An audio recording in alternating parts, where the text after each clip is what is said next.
Siempre imaginé que la mañana de un funeral sería gris, con nubes bajas pegadas a los edificios y una llovizna fina calando la ropa y los huesos. Algo solemne, dramático, casi cinematográfico. En cambio, aquel día Madrid amaneció con un cielo limpio, de ese azul casi insolente que se ve en mayo, como si la ciudad se hubiera puesto de acuerdo para ignorar que mi vida se había roto 3 días antes.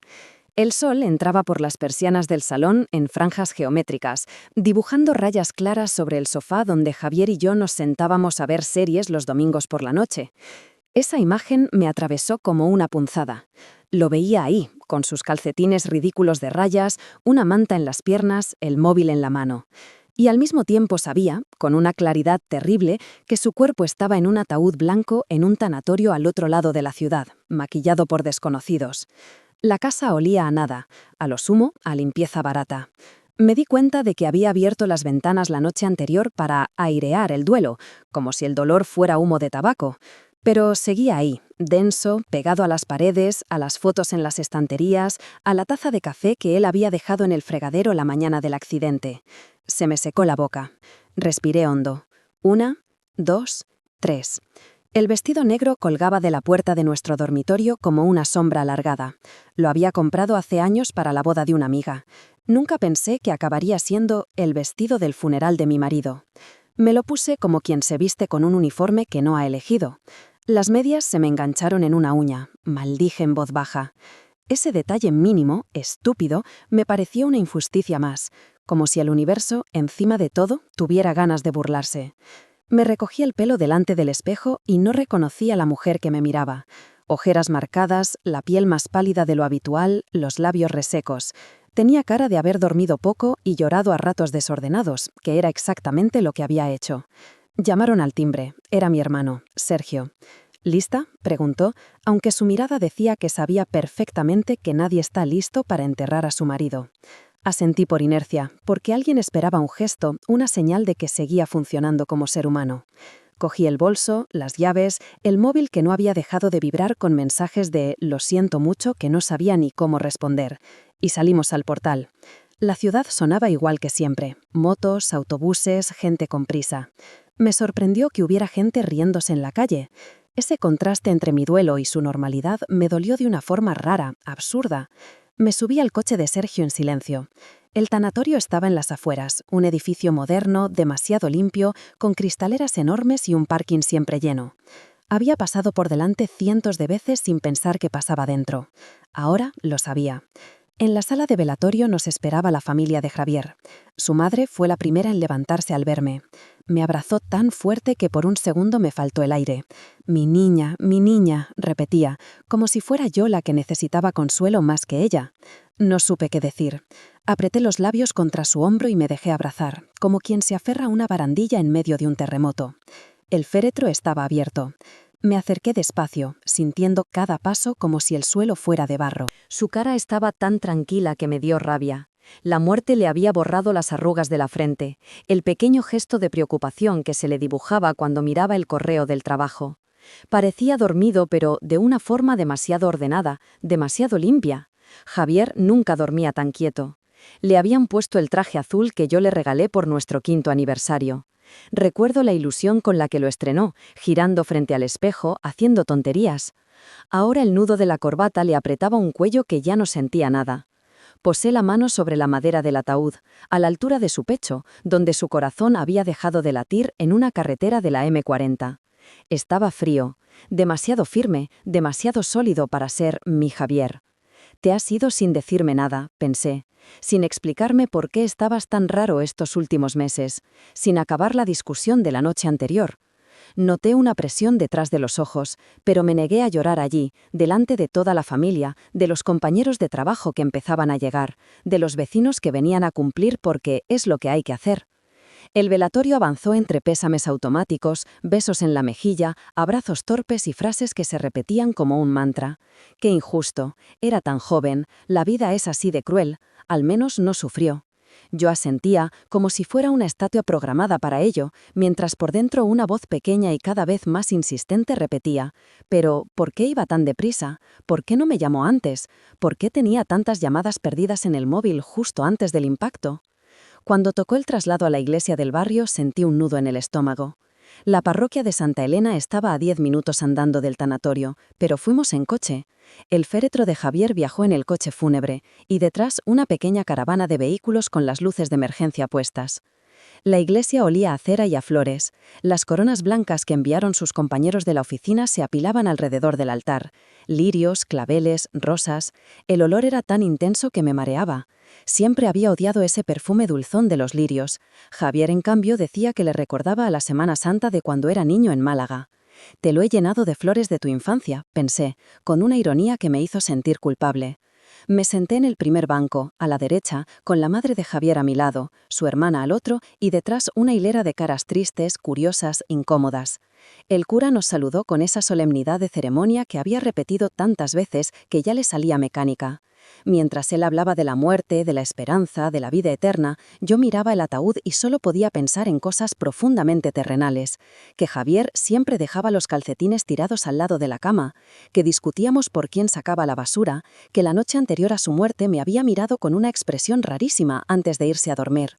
«Lo siento, Ana», había dicho, sin contexto, sin motivo, sin explicación.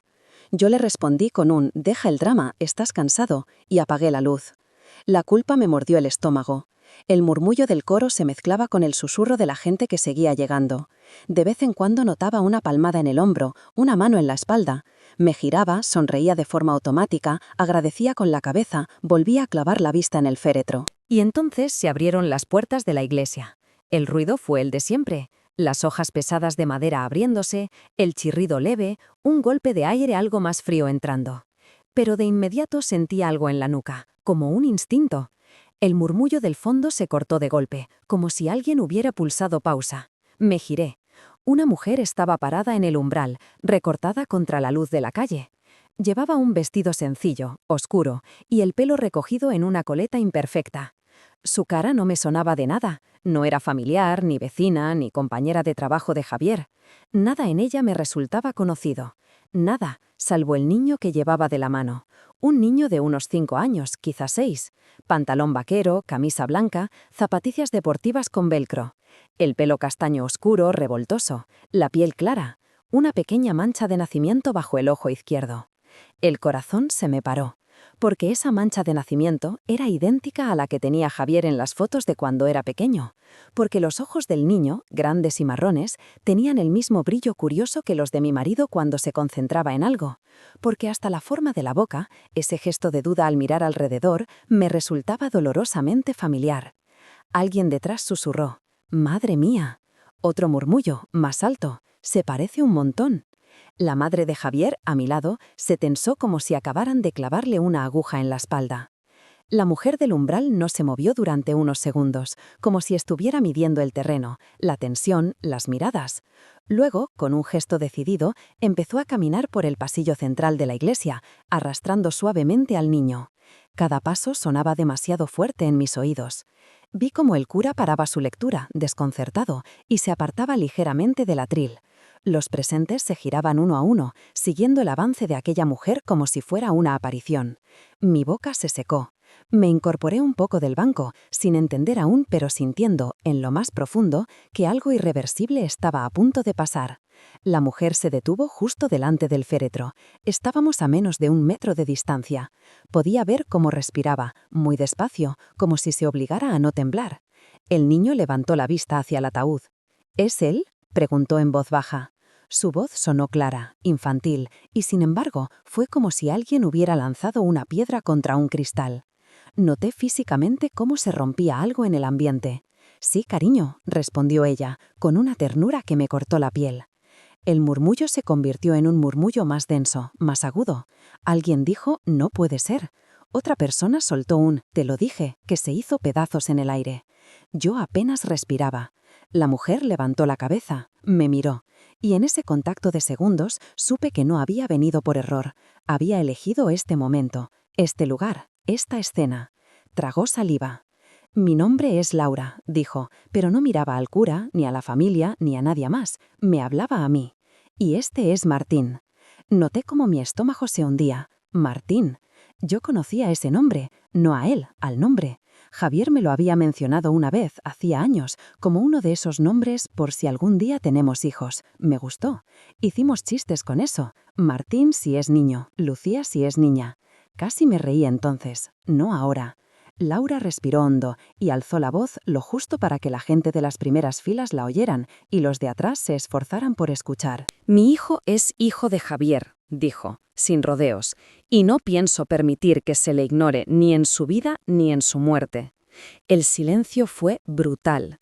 Sentí que el banco bajo mis piernas desaparecía. Un pitido agudo empezó a sonar en mi cabeza, constante, creciente. Miré a Laura como si estuviera viendo una escena de película, algo que no tenía nada que ver conmigo, y sin embargo me alcanzaba con precisión quirúrgica. Mi suegra se levantó de golpe. «¿Pero qué dices?», gritó, con una voz rota por el horror. «¡Lárgate de aquí! ¡Mi hijo no! ¡Mi hijo no!». «Se parece a Javier», murmuró alguien detrás. «Es escupido», respondió otro. Laura no miró a nadie más, solo a mí. «Lo siento», dijo, pero en su tono no había arrepentimiento, sino una especie de cansancio antiguo. El cura se acercó un poco, desconcertado. «Señora, por favor, este no es el lugar. Es el único lugar donde no pueden hacer como que no existimos», lo interrumpió Laura, sin apartar la vista de mí. «Aquí están todos. Aquí no pueden colgarme el teléfono, ni decirme que ya me llamarán». Noté que mis manos temblaban, las apreté sobre la falda para disimularlo. Mi hermano me susurró al oído. «Ana, si quieres que saque a esta loca, lo hago ahora mismo». «¿Loca?». Miré a Martín, que seguía allí, con la mano agarrada a la de su madre, sin entender el tamaño del terremoto que provocaba su mera presencia.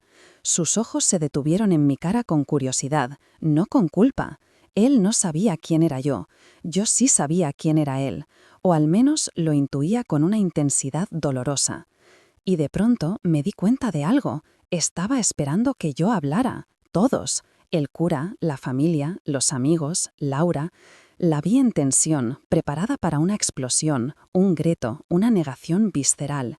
Pero no me salían las palabras. Abrí la boca, la cerré. Sentí calor en las mejillas, un zumbido en los oídos. El olor a flores se mezcló con el perfume empalagoso de alguna señora sentado cerca y me mareó. «Eso no es verdad», susurró mi suegra, negando con la cabeza una y otra vez. «No es verdad, no puede ser». Laura levantó un sobre, delgado, beige, como esos que usan en las notarías. «Tengo pruebas», anunció. «Transferencias, mensajes, una prueba de paternidad. Si hace falta lo verá un juez. Pero antes quería que lo supierais vosotros, que él no se vaya de aquí como si solo tuviera una vida, cuando tenía dos». 2 vidas. Las palabras me golpearon de lleno en el pecho. El pitido en mi cabeza se intensificó. Noté cómo el suelo se alejaba, cómo las caras se volvían borrosas. Alguien alzó la voz, otra persona dijo mi nombre. El cura decía algo sobre calma, sobre respeto, pero ya no lo escuchaba. Lo último que vi antes de que todo se desvaneciera fue la mano de Martín, soltándose un segundo de la de su madre para agarrarse al borde del ataúd, con un gesto tímido, casi reverente. Luego, oscuridad. Asterisco. Volví en mí con un sabor metálico en la boca. Alguien me abanica, otra persona me sujetaba la cabeza. Oí palabras sueltas. «Tranquila, respira, ha sido el susto, ponle un poco de agua». Parpadeé hasta que las luces de la iglesia volvieron a formar figuras reconocibles. El techo, las vidrieras, el crucifijo. Luego las caras, difusas al principio, luego más nítidas. Sergio, inclinado sobre mí, el cura, pálido, el director de la funeraria, de pie a unos metros, incómodo. Y más allá, de pie junto al ataúd, seguía Laura. Y Martín, como 2 manchas de realidad que se negaban a desvanecerse. Intenté incorporarme. Sergio y el cura se apresuraron a ayudarme. «No te levantes tan rápido», dijo mi hermano. «Has perdido el conocimiento». «Estoy bien», mentí. No lo estaba, pero tampoco podía seguir en el suelo mientras toda esa escena se desarrollaba por encima de mí. Cuando conseguí sentarme en el banco de nuevo, sentí las miradas clavadas en mi cara. La viuda, la engañada, la que no sabía nada. Podía leer todos esos titulares invisibles en los ojos de la gente. Laura me miraba, también, esta vez sin reto, sin desafío. Había algo parecido a la compasión en sus ojos. Y esa compasión de la mujer que había tenido un hijo con mi marido, me dolió más que cualquier ataque frontal. El niño tiró de su mano. «Mamá», susurró, «¿por qué todos nos miran así?» «Porque los adultos somos imbéciles», pensé. Pero Laura le contestó en voz baja. «Porque no entienden algunas cosas, cariño, eso es todo». Mi suegra, con los ojos enrojecidos, se giró hacia mí. «No la escuches», me imploró. «Es una aprovechada. Estará intentando sacar dinero. Mi hijo no era así. No era...» La frase se quedó colgando, rota. «¿No era así?», resonó otra vocecita cruel en mi mente. Porque de pronto una lista de pequeños detalles empezó a desfilar como una procesión incómoda. Los martes que se iba al gimnasio con una mochila casi vacía. Los fines de semana en los que decía tener viajes de empresa, que siempre coincidían con el mismo hotel de las mismas fotos. La vez que encontré un ticket de McDonald's con 2 menús infantiles en la guantera del coche y me dijo que era de cuando llevé a los sobrinos. Nunca habíamos llevado a nuestros sobrinos a un McDonald's. Javier odiaba los sitios abarrotados. Y sin embargo no le di más vueltas. Lo archivé en el cajón mental del «qué raro» y seguí. Porque confiaba en él, porque teníamos una vida en común, una hipoteca, vacaciones en Cádiz, planes de, quizá, ser padres algún día. Miré a Martín otra vez. Ese quizá me atravesó como un cuchillo. «Laura», conseguí decir, con la voz ronca pero algo más firme. «Esto... aquí no, no así». Ella se acercó un paso, con expresión casi suplicante. «No me dieron otra opción», repitió. «He llamado a tu casa, a tu suegra, a la empresa. Siempre me colgaban. Me decían que no molestara, que estaba loca, obsesionada, que me inventaba cosas. ¿Qué se supone que debía hacer? ¿Esperar a que enterraseis a mi hijo también?» Su voz se quebró al final de la frase. Por primera vez parecía romperse un poco. El cura levantó las manos. «Por favor», dijo, «esto es una casa de Dios. Estamos aquí para despedir a Javier. Podemos resolver estas cuestiones en otro lugar, en otro momento. Les pido un poco de respeto».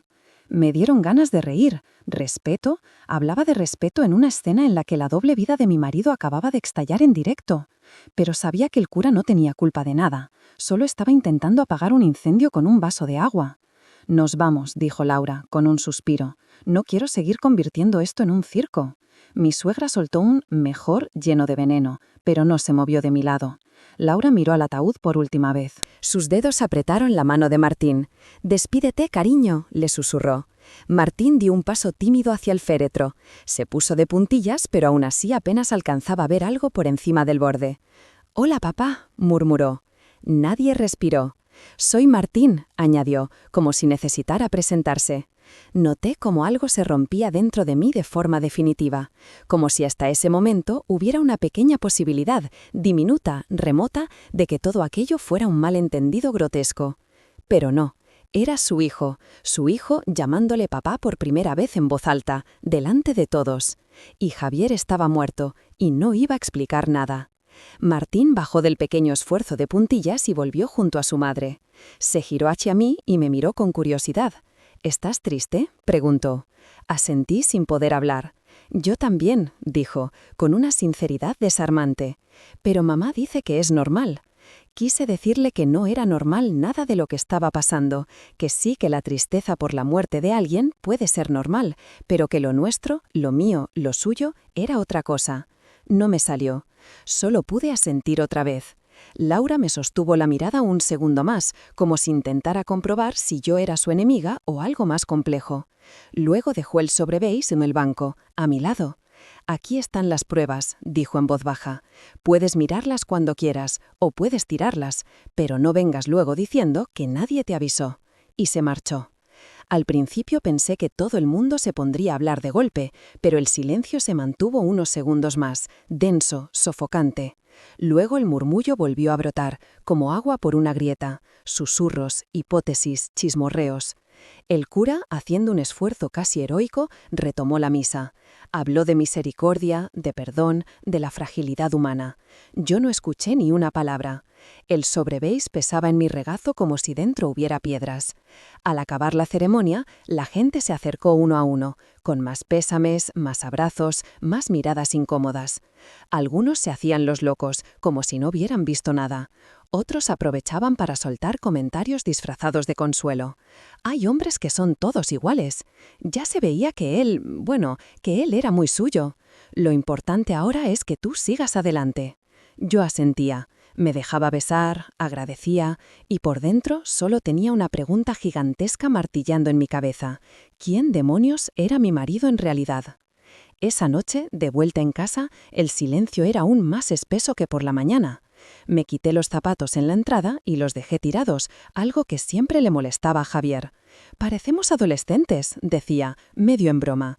Tanto nos costaba dejar las cosas en su sitio. Sonreí sin humor al recordar eso. El sobrebeis seguía en mi bolso. Lo había metido ahí en la iglesia sin atreverse a mirarlo. Ahora también me daba miedo sacarlo. Lo dejé encima de la mesa del comedor, como quien deja un arma descargada, pero igualmente peligrosa. Y fui directa a la ducha. El agua caliente me resbalaba por el cuello y la espalda, pero no conseguía arrancar esa sensación pegajosa de humillación, de exposición. Imágenes del día se colaban bajo el agua. La cara de Laura, la mancha de nacimiento de Martín, la expresión de pánico de mi suegra, los murmullos curiosos de la gente. Recordé de golpe la última discusión con Javier, 2 noches antes del accidente. No fue una gran pelea, ni siquiera la habría llamado discusión entonces, solo una charla incómoda, corta, que ahora brillaba en mi memoria con un foco brutal. Él había llegado tarde a casa, muy tarde. Eran casi la 1 de la madrugada. Yo estaba en el sofá, medio dormida, con un libro abierto en el regazo. Cuando oí la llave en la puerta, miré el reloj. «¿Tú sabes la hora que es?», le solté nada más verlo. «Lo siento», dijo cerrando despacio. Su voz sonó rara. «Ha sido un día largo». Siempre decía lo mismo. Tenía la camisa arrugada, el pelo ligeramente despeinado, el olor a colonia más intenso de lo habitual. Pero no olía a alcohol, olía a otro ambiente, a calle, a un perfume que no era suyo. «Ha llamado mi madre», dije cruzando los brazos. «Está preocupada, pensaba que se te había roto el coche o yo qué sé». «No podías decirle que estaba trabajando», replicó él, dejando las llaves en el cuenco de la entrada, con un golpe más fuerte de lo normal. «Lo hice, lo llevo haciendo meses, pero no sé, Javi, igual puedes intentar un día, solo uno, ser predecible». Él suspiró, se frotó la cara con las manos. «No estoy siendo infiel, si es lo que piensas», soltó de pronto. Yo parpadeé, sorprendida. Ni siquiera había formulado esa idea con claridad en mi mente. Me había planteado 1000 explicaciones: estrés, problemas en el trabajo, algo de dinero, deudas, incluso alguna depresión que no supiera nombrar. Pero ¿infidelidad? No. ¿O no quería pensar en ello?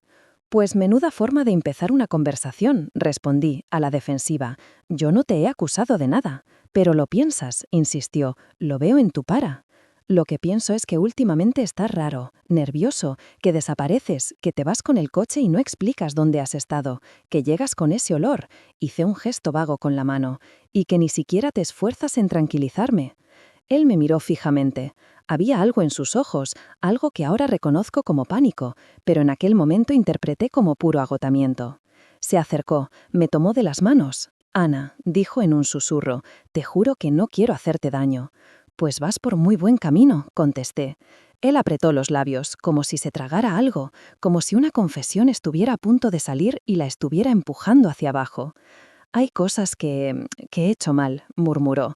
«Sé que he sido un imbécil y que te mereces algo mejor». Pero se interrumpió. Me miró como si estuviera al borde de un precipicio. «Lo arreglaré, te lo prometo». «¿El qué?», pregunté.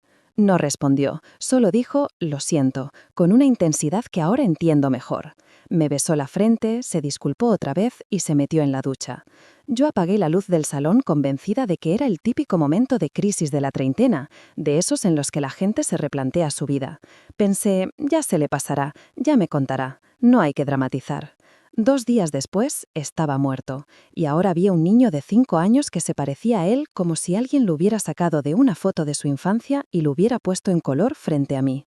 Salí de la ducha con el cuerpo temblando, no sé si de frío o por los recuerdos. Me puse el pijama más viejo porque no tenía fuerzas para vestirme de persona normal, y me senté frente al sobre. Lo abrí. Dentro había fotos, copias de transferencias bancarias, pantallazos de conversaciones de WhatsApp y un documento con membrete de una clínica privada.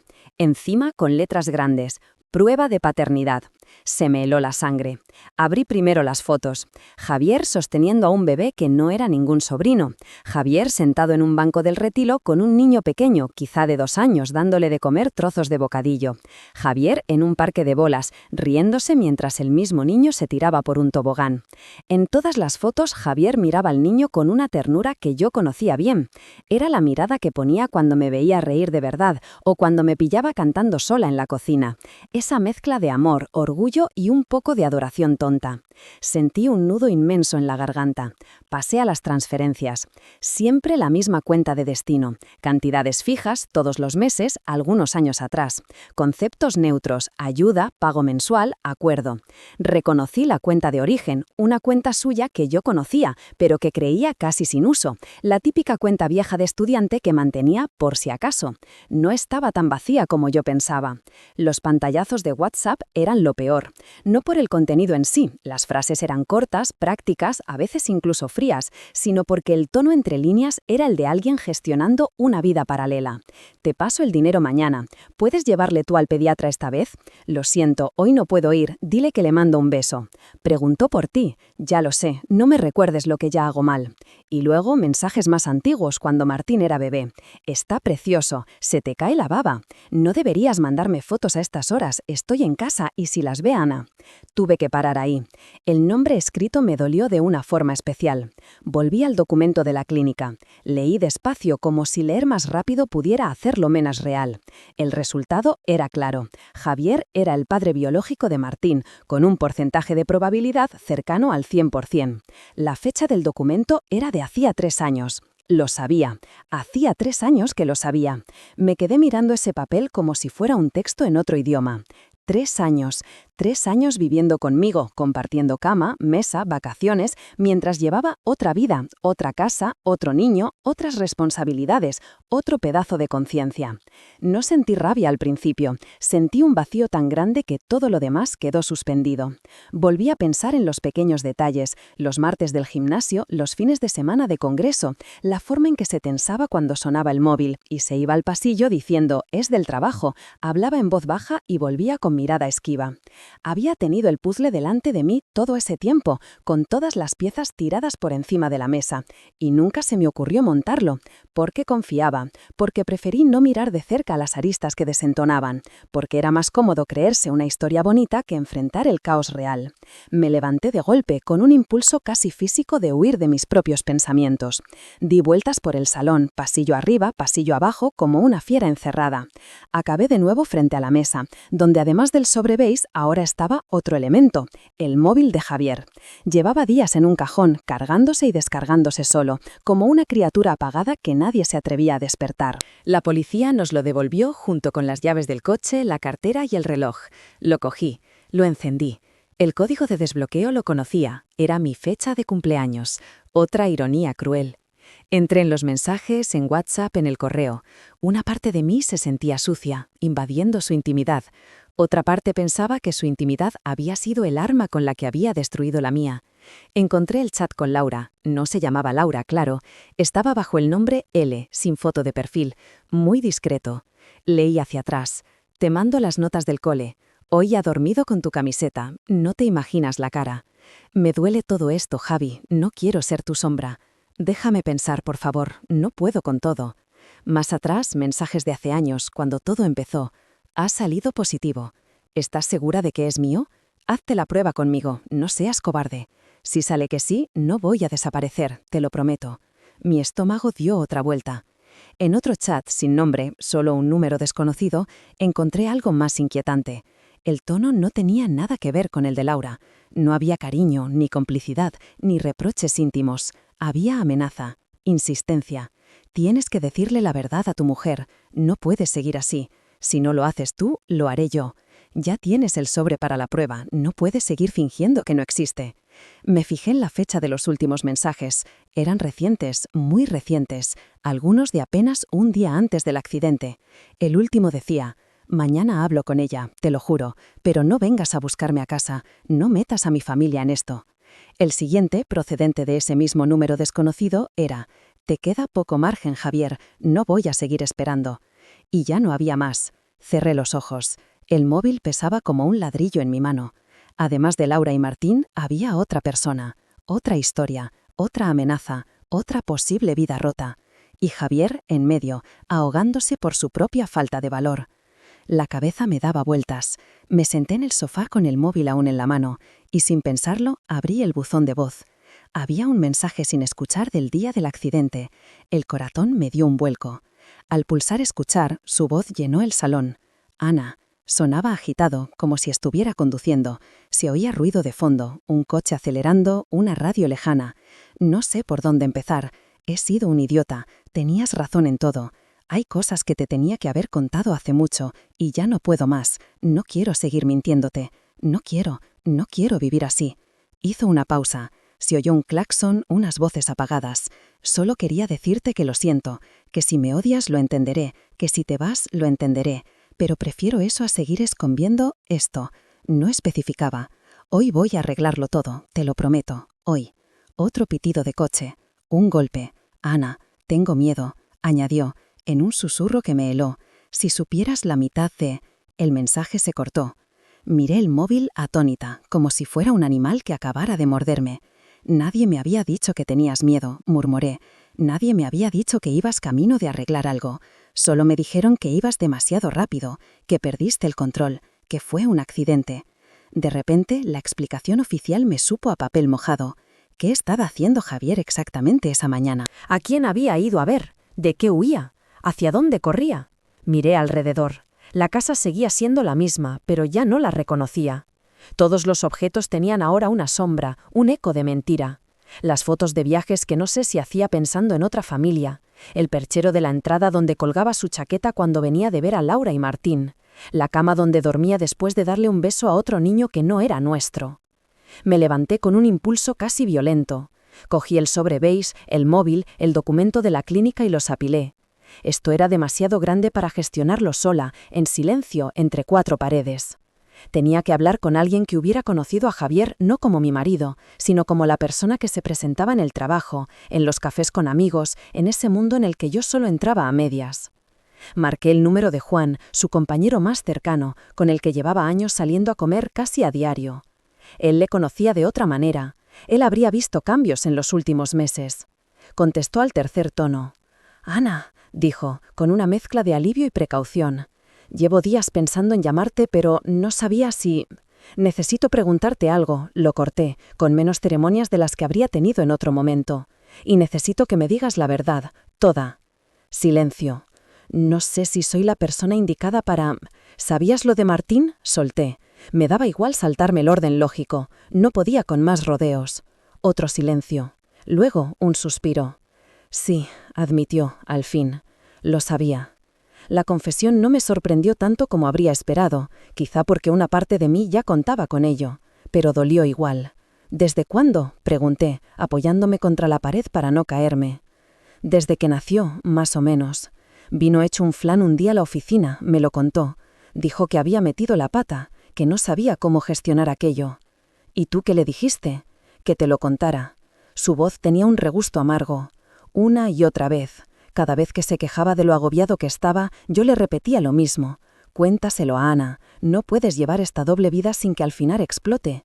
Pero siempre tenía excusas, que si estabas muy estresada, que si tu madre estaba mala, que si no quería hundirte con sus errores. «Me ha hundido igual», dije.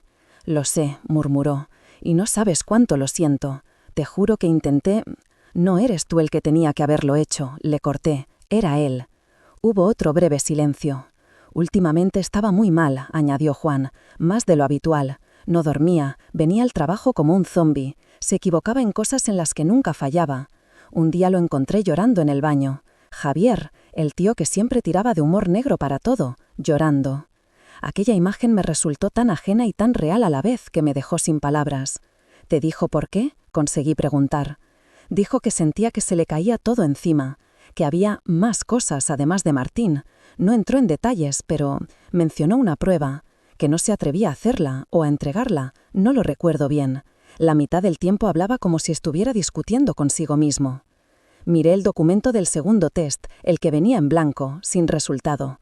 Igual que Juan, ahora yo tampoco tenía todos los detalles, pero bastaba para entender la dinámica. Y el día del accidente, continuó Juan con voz grave, llegó tarde a la oficina. No entró ni siquiera. Lo vi desde la ventana, en el coche, hablando por teléfono. Estaba gesticulando, gritando. En un momento golpeó el volante.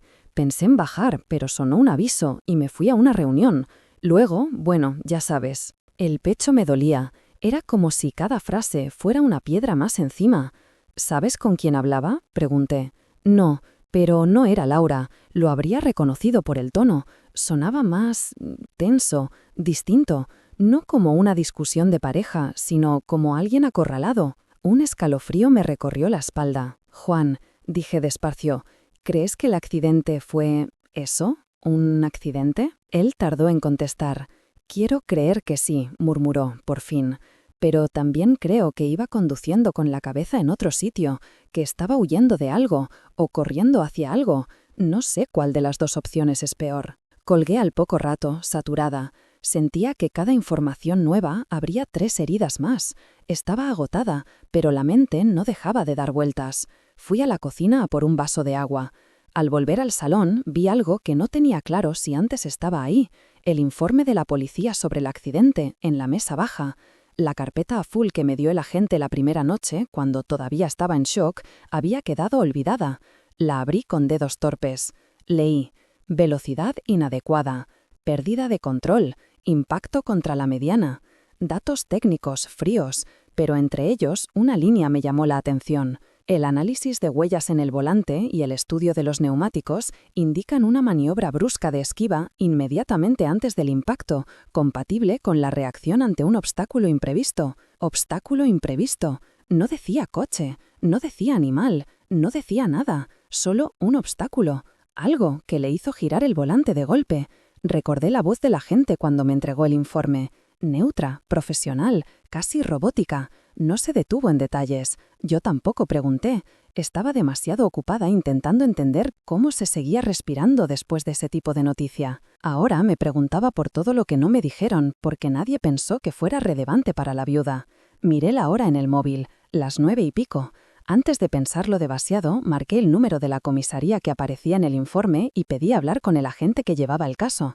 No sabía si me cogería, si siquiera seguiría en turno, pero lo hizo. Su voz sonó por el auricular, reconocible a medias. Sí, dígame. Soy Ana, la mujer de Javier Muñoz, el del accidente en la M40 la semana pasada. Hubo una pausa, una especie de acomodarse en la silla al otro lado de la línea. Sí, claro, la recuerdo. ¿Se encuentra bien? No, respondí con sinceridad, pero necesito hacerle unas preguntas. Él dudó.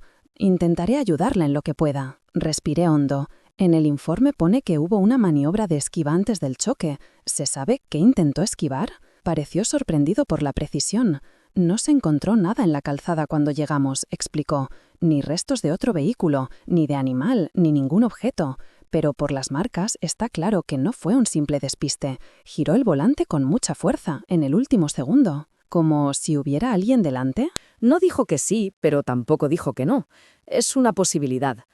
¿Tenía llamadas o mensajes justo antes del accidente? Eso forma parte de la investigación, respondió, con un tono un poco más rígido.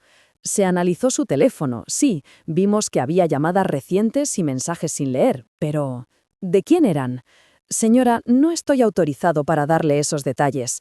Era de esperar, pero aún así la frustración me mordió. Solo dígame una cosa, insistí. ¿Hay algo que les hiciera pensar que no fue simplemente un accidente? ¿Algo que no salga en ese informe estándar que me entregaron? Hubo un silencio al otro lado. Podía imaginarlo mirando algún archivo, como si sopesara cuánto decir. No hay indicios suficientes para hablar de otra cosa que no sea un accidente de tráfico, dijo al fin. Pero tampoco le voy a mentir, no es de los casos más claros que he visto. Había algo en su comportamiento previo, en su estado emocional, que nos llamó la atención. ¿Su estado emocional?, repetí, extrañada. Según testigos, iba alterado. Le vieron gesticulando, hablando solo o por teléfono, no lo sabemos. El caso sigue técnicamente cerrado, pero, bueno, hay cabos sueltos. Cabos sueltos. Colgué al rato con la sensación de que lo único que había conseguido era añadir más peso a una mochila ya imposible de cargar. Me dejé caer en el sofá, rodeada de papeles, fotos, informes, móviles, todo el mapa de una vida que se me había ocultado desplegado ahora sobre la mesa como una autopsia emocional. Miré la foto de Javier con Martín en el parte, la sonrisa sincera, feliz, el niño riendo con la cabeza echada hacia atrás. Miré la prueba de paternidad, miré los mensajes de amenaza del número desconocido, miré el informe del accidente con su maniobra de esquiva, y de pronto quise vomitar. No solo por la traición, no solo por la humillación pública en la iglesia, sino por una idea que empezaba a formarse, aún borrosa, pero lo bastante definida como para dar miedo. Puede que Javier no hubiera muerto solo por conducir demasiado deprisa. Puede que hubiera muerto intentando esquivar las consecuencias de sus propias decisiones, o a alguien que encarnaba esas consecuencias. Tal vez había alguien en esa carretera, otra persona conectada con sus mentiras, otra pieza del puzzle que aún no conocía. El timbre del móvil me sacó de esa espiral, un mensaje nuevo de un número que no tenía guardado. El corazón se me detuvo un segundo, pensando en Laura. No era ella. Sé cosas de Javier que necesitas saber. No llames a la policía. Si quieres respuestas, contesta. Me quedé mirando la pantalla, sintiendo cómo el mundo, ya de por sí tambaleante, se inclinaba un grado más. No contesté de inmediato. La prudencia, el miedo, el cansancio, todo se mezclaba. Pero el mensaje estaba ahí, como una puerta entreabierta. Y yo, tan rota como estaba, sabía que tarde o temprano iba a cruzarla. Porque por mucho que doliera, ya no podía conformarme con mitades de verdad. Quería toda la historia, entera, hasta el final. No contesté al mensaje enseguida, lo dejé ahí, en la pantalla, como una amenaza en pausa. Caminé un rato por el salón con el móvil en la mano, como si el simple hecho de moverme me ayudaba a pensar mejor. No ayudaba. Cada paso hacía más ruido del que debía. La casa entera parecía sonar demasiado. El crujido del parquet, el zumbido del frigorífico, el clic de las tuberías. Otro mensaje entró. Si quieres seguir viviendo con dudas, borra esto. Si quieres saber por qué iba donde iba el día del accidente, contesta. Sentí un cosquilleo desagradable en las manos. Aquella frase, ¿por qué iba donde iba?, me pinchó en un sitio preciso. Nadie, salvo la policía y quizá Juan, sabía que Javier no iba camino del trabajo cuando se estrelló. En el informe constaba como trayecto no habitual. El agente había dicho algo de que no cuadraba el recorrido. Tragué saliva. «¿Quién eres?», escribí al fin. La respuesta fue casi inmediata. Alguien que le conocía mejor de lo que crees. Mañana, 6 de la tarde, detrás de la vieja fábrica de Vicálvaro. Ven sola. La vieja fábrica de Vicálvaro. Un sitio lo bastante apartado como para que no hubiera demasiados ojos curiosos, pero tampoco tan remoto como para dar miedo de película barata. Aún así, el estómago se me encogió. «No voy a ir a ningún sitio sin saber con quién hablo», contesté. «Tienes que decidir si te da más miedo seguir sin saber o venir a escuchar. No te escribiré más». Luego, silencio. Me quedé mirando la pantalla un rato largo, esperando un «es broma», un «tranquila», algo que rebajara la tensión. Nada. Apagué el móvil como quien apaga una luz demasiado fuerte y lo dejé boca abajo sobre la mesa. Sabía que no estaba solucionando nada, solo pedía tiempo, unas horas, un respiro. Ese respiro me lo iba a robar otra cita que ya estaba fijada, la lectura del testamento. Asterisco. La mañana siguiente, la notaría, en la calle Alcalá, olía a papel, a café recalentado y a perfume caro. Todo en ella transmitía formalidad, orden, vida adulta bien organizada. Nada que ver con el caos que yo tenía dentro. El notario nos recibió en una sala de reuniones con mobiliario oscuro, sobrio. Alrededor de la mesa estábamos la madre de Javier, su hermana, 2 primos, mi hermano y yo. Éramos pocos en comparación con la multitud del funeral, pero el aire estaba igualmente cargado. Me sorprendió que Laura no estuviera allí. De alguna forma había dado por hecho que aparecería con Martín exigiendo su parte. Quizá pensaba que no tenía derecho legal a estar. O quizá confiaba en otra vía. El notario carraspeó, se colocó las gafas y empezó con la lectura de los datos generales, como si estuviera leyendo el preámbulo de una obra de teatro. A falta de disposiciones en contrario, don Javier Muñoz Ortega, en pleno uso de sus facultades, otorga testamento abierto ante mí, notario de... Las palabras me resbalaban, hasta que llegaron a la parte que me afectaba directamente. A su esposa, doña Ana López, lega la vivienda familiar, el contenido de la misma y la totalidad de los saldos de las cuentas conjuntas, así como la mitad del patrimonio mobiliario de carácter privativo que no tenga asignación específica. Me miraron, yo asentí, con una mezcla de incomodidad y amargura. Me estaba dejando la casa y unas cuentas que ya no sabía si podía mirar sin imaginar transferencias a otra vida. A su madre, doña Carmen Ortega, lega la cantidad de... Mi suegra sollozó bajito cuando oyó su nombre. La mano de mi cuñada le acarició la espalda. Y por último, continuó el notario, dispone lo siguiente: que de sus cuentas privativas de inversión se cree una reserva especial destinada a la constitución de uno o varios fideicomisos para la atención económica de posibles descendientes no recogidos en este testamento principal. Se hizo un silencio abrupto. La palabra descendientes se quedó flotando en el aire como una mosca que nadie quería tocar. Mi suegra alzó la cabeza de golpe. ¿Cómo que posibles descendientes?, preguntó, con un hilo de voz. El notario se aclaró la garganta. Eso pone aquí, descendientes no recogidos en este testamento principal. El testador no concretó nombres ni cantidad fija, indicó que tenía intención de ampliarlo cuando la situación estuviera regularizada, pero se mató antes, completé mentalmente. ¿Esto es alguna broma?, exclamó la hermana de Javier con rabia. Mi hermano solo tenía una vida, y si había algo más, ¿por qué no lo sabíamos? Porque no quería que lo supierais, pensé, porque prefería cargar con un infierno privado antes que enfrentarse a uno público. El notario, sin embargo, no estaba para interpretaciones emocionales. Desde el punto de vista legal, explicó, ese párrafo abre la puerta a reclamaciones de paternidad. Si alguien acredita ser hijo suyo, podría acceder a esos fondos.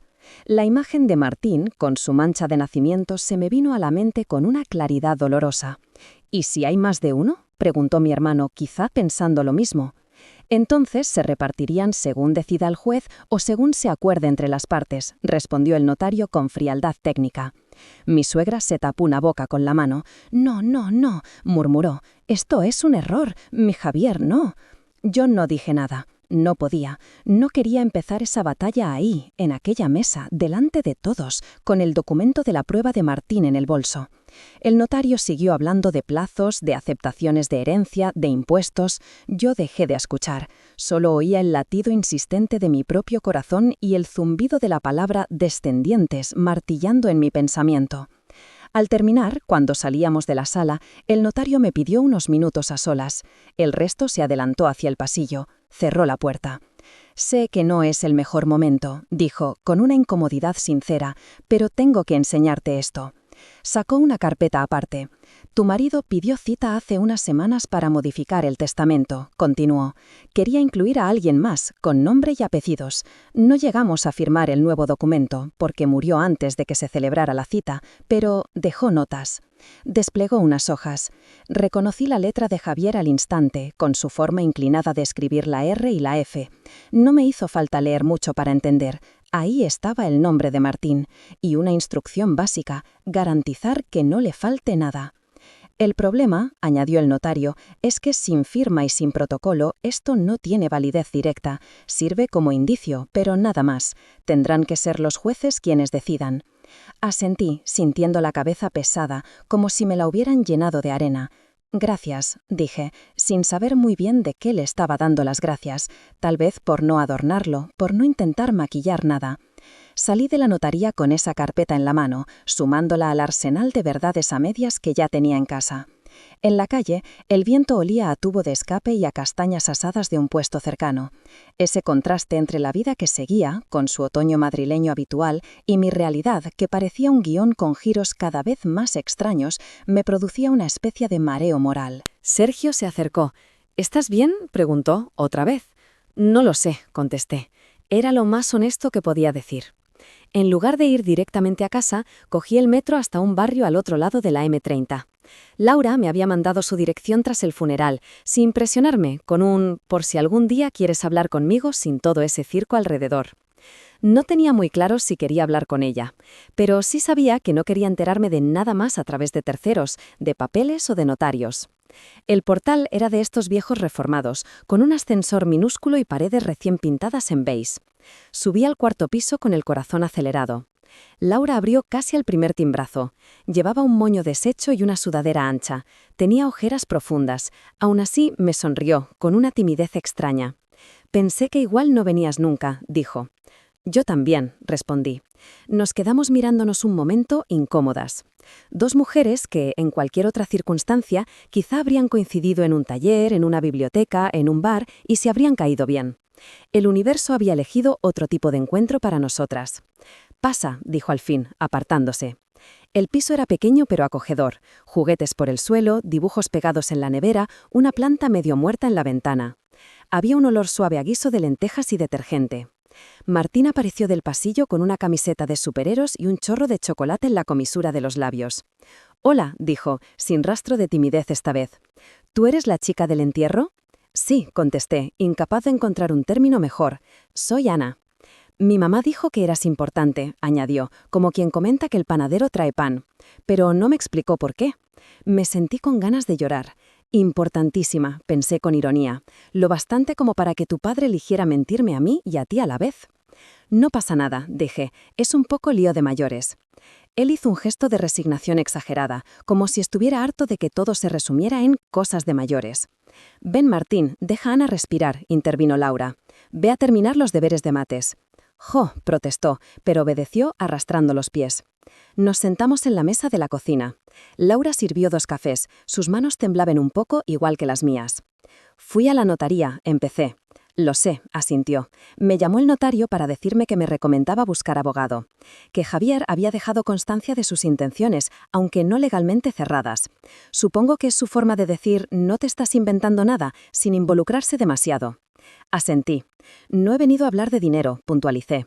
«Todavía no, no puedo.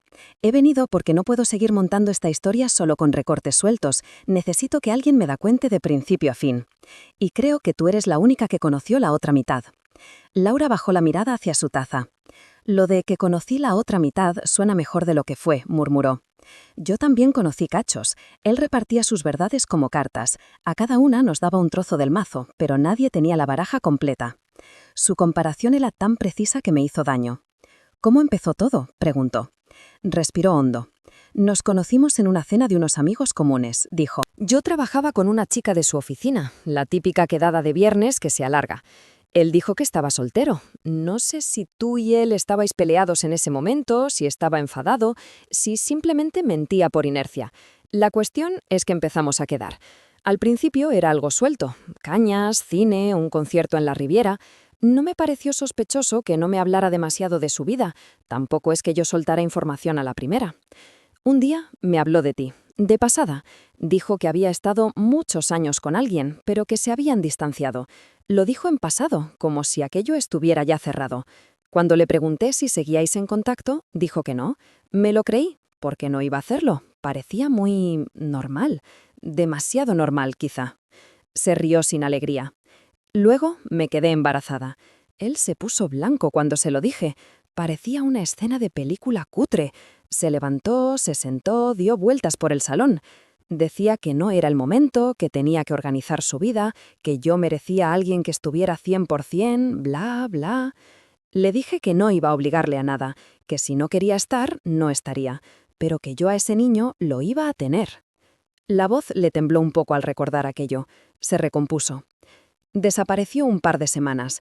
Pensé que era el típico cobarde que se esfuma cuando hay embarazo. No habría sido el primero, pero volvió. Más serio, me pidió hacer la prueba de paternidad. Accedí, y cuando salió positiva, cambió algo en su cara. No fue alegría, ni horror, fue como si el peso que llevaba ya encima hubiera ganado 10 kilos más. Yo escuchaba, sintiendo cada palabra como un ladrillo sumado a la estructura de una vida paralela que se levantaba justo al lado de la mía. Me dijo la verdad a medias, continuó ella, que tenía una relación complicada con alguien, que había una hipoteca, historias. No dijo mi esposa, no al principio. Luego sí, a ratos, siempre de forma vaga. Lo decía y cambiaba de tema. Ya lo arreglaré, repetía. Lo arreglaré todo, no te preocupes. ¿Y tú le creías?, pregunté, sin reproche. Al principio sí, contestó, encogiéndose de hombros. Lo vería venir a casa con bolsas del súper, cambiándole pañales a Martín, haciéndole reír con voces tontas. Iba a las revisiones médicas. Me transfería dinero, aunque yo también trabajaba. Parecía que de verdad quería estar. Y cuando cerraba la puerta detrás de él, me quedaba con la angustia de saber que al otro lado de la ciudad había alguien que no sabía nada de eso. Se llevó las manos a la cara, se las frotó con fuerza. Se lo dije muchas veces, cuéntaselo, no me hagas vivir en una cueva. A veces parecía que se decidía, se ponía nervioso, decía que había estado a punto, que te había visto llorar por otra cosa y no quiso añadir más, o que tu madre estaba con problemas de salud, o que era Navidad y no era plan. Siempre había un ahora no por algo. Consiguió que nos sintiéramos culpables de su cobardía, pensé. Y entonces, añadió Laura, mirándome, apareció ella. ¿Ella quién?, pregunté, aunque una parte de mí ya lo sabía. La otra mujer, dijo, sin rodeos, la que tenía sus propios motivos para estar cabreada. Se levantó, fue al salón y volvió con un montón de papeles grapados. Entre ellos, reconocí el segundo sobre de la clínica, el que venía sin resultado. Una tarde, Javier vino distinto, recordó. Raro hasta para su estándar de raro. Me dijo que había recibido un mensaje de una mujer con la que había estado antes de mí. Su aventura de cuando las cosas no iban bien contigo, así lo llamó. Según él, fue algo corto, una gilipollez. Pero ella volvió unos años después con un niño de la mano y una frase muy clara. Podría ser tuyo. Sentí un latigazo en el pecho. Otra vida potencial, otro niño, otra historia enredada. Al principio no la creyó, continuó Laura. Pensó que quería dinero. Luego ella insistió en la prueba. Se hicieron la prueba. Eso es lo que tienes ahí. Bueno, más bien el sobre con el formulario. Él nunca llegó a recoger el resultado. ¿Por miedo? Aventuré. Por terror, corrigió ella. Decía que si salía positivo se acababa todo, y que si salía negativo tampoco se quedaría tranquilo, porque ¿y si estaba amañado? Empezó a vivir obsesionado. Miraba el móvil cada 2 por 3, como si fuera una bomba a punto de explotar. Me pasó algunos pantallazos impresos de otro número. Reconocí los mensajes que yo había visto en su móvil, los de tono amenazante. «Esos son de ella», dijo Laura, de la otra. Yo los vi un día que él se dejó el móvil encima de la mesa. No por cotillear, lo juro. Sonó todo el rato y me preocupé. Cuando vi lo que ponía, casi me trago el teléfono. Las frases eran claras. No puedes seguir escondiendo a mi hijo. No voy a permitir que haga de fantasma. Si no cumples tu palabra, hablaré con tu mujer. Tienes hasta tal día. Las fechas se apretaban conforme se acercaba el día del accidente. El tono se hacía más contundente. Estaba acorralado por todos los frentes, pensé, sin compasión, pero con cierta comprensión amarga. Yo llegué a escribirle una vez, confesó Laura, a ella. Le dije que entendería que quisiera justicia, pero que no nos machacara a todos sin pensar. No me contestó. Supongo que para ella yo era parte del problema. Supongo, dije, porque ¿qué otra cosa podía decir? Los últimos días él estaba irreconocible, añadió. Venía aquí hecho polvo, daba vueltas por el piso, decía que te iba a hablar, que lo tenía decidido, que estaba harto de mentir, pero luego miraba el móvil, veía otro mensaje y se encogía otra vez. Suspiró. El día del accidente vino por la mañana. Tenía los ojos rojos, pero no de llorar, de no dormir. Se tomó un café de pie, ni siquiera se sentó. Dijo que iba a poner punto final, a todo, que esa tarde iba a contártelo, que prefería perderlo todo que seguir viviendo en aquella mentira, que tenía miedo, pero que el miedo de seguir así era mayor. Las palabras se parecían demasiado a las del buzón de voz. Se fue deprisa, continuó. Martín estaba en el cole, ni siquiera se despidió de él, apenas me saludó al entrar. Dijo que me llamaría después. En su lugar, recibí la llamada de su primo. ¿De Dani?, pregunté, recordando de golpe que en todo este lío había alguien a quien no había llamado, el primo inseparable de Javier, ese que había sido toda la vida su confidente, su compañero de juergas y de penas. Sí, dijo Laura, de Dani, llorando como un niño. Me dijo que Javier había tenido un accidente. El nombre Dani encajó como una pieza que llevaba días rodando fuera de sitio. Él sabía todo, concluí en voz alta. Laura asintió. Más que tú y que yo juntas, por lo que parece. Nos quedamos en silencio un rato, cada una enredada en sus propias imágenes de Javier. El marido, el amante, el padre, el amigo, el hombre acorralado. La figura que emergía de esa suma no era un monstruo ni un santo, era algo mucho más incómodo, un ser humano lleno de miedo, egoísmo y cierta ternura genuina, capaz de amar y herir a la vez. ¿Vas a ir?, preguntó ella, de pronto. ¿A dónde? «A donde te haya dicho ese número raro», respondió. Y mi cara debió delatarme, porque añadió: «No pongas esa cara, no soy adivina. Pero si hay alguien que quiere hablarte de Javier con ese tono, probablemente tiene el mismo número que me llamó a mí aquel día». La miré sorprendida. «¿Te escribió también?» «Me llamó Dani», aclaró. «Me dijo que quizá algún día querrías saber la verdad, y que él estaría dispuesto a contártela si no te bastaban los papeles. No me ha contactado directamente, pero lo conozco de sobra. Si hay un primo dispuesto a meterse en medio de un lío así, es él». De golpe, todo cuadró de una forma desagradable. El mensaje misterioso, el sitio apartado, la referencia directa a ¿por qué iba donde iba? Dani había mandado mensajes a Javier haciéndose pasar por la otra, y ahora me escribía a mí haciéndose pasar por alguien que sabe demasiado. «Voy a ir», dije, con una seguridad que me sorprendió. No sé si es lo más sensato, pero no puedo seguir llenando huecos con suposiciones. Laura asintió con una tristeza tranquila. «Ten cuidado», dijo. «No porque Dani sea peligroso, es un desastre, pero no es mala persona. Ten cuidado con lo que te haga sentir. Son muchos años de fidelidad ciega a Javier. Puede que ni siquiera sepa distinguir entre justificarle y explicarle». Lo anoté mentalmente. Cuando me fui, Martín corrió al recibidor, con un dibujo en la mano. «Toma», dijo, «para ti». En el papel había 3 figuras de palitos cogidas de la mano bajo un sol amarillo. Una era claramente un niño, otra una mujer de pelo largo. La tercera tenía un traje con corbata. «¿Quiénes somos?», le pregunté, con la voz un poco tomada. «Tú, mi mamá y mi papá», contestó, como si fuera lo más obvio del mundo. «Porque aunque no esté, yo lo dibujo igual». La inocencia de esa respuesta me reventó por dentro como un petardo de Nochevieja. «Gracias», conseguí decir. Salí del piso con el dibujo doblado con cuidado en el bolso, junto al testamento, las pruebas de paternidad y el móvil con mensajes que parecían guiones de otra vida. Era un equipaje emocional absurdo, excesivo, para alguien que hace apenas una semana pensaba que su problema más grande era si renovaba el mueble del salón o no. Asterisco. La fábrica abandonada de Vicálvaro era un lugar que de adolescente habría confundido con un escenario perfecto para rodar un videoclip o hacer fotos artísticas. A esas horas de la tarde, con las sombras alargándose, parecía más bien el decorado de un sueño raro. Llegué 10 minutos antes, más por nervios que por puntualidad. El aire olía a tierra seca y a algo metálico. Había grafitis en las paredes desconchadas, botellas rotas en el suelo, colillas apagadas. Me apoyé en una valla oxidada, móvil en mano, repasando el mensaje. «Ven sola». Miré alrededor. No parecía haber nadie. Eso no me tranquilizó. Tampoco me asustó. Estaba demasiado cansada para el miedo clásico. Lo mío era una mezcla rara de agotamiento emocional y una curiosidad que se había vuelto casi física. Oí pasos detrás. Me giré. Dani estaba allí. Llevaba una sudadera con capucha, vaqueros y deportivas.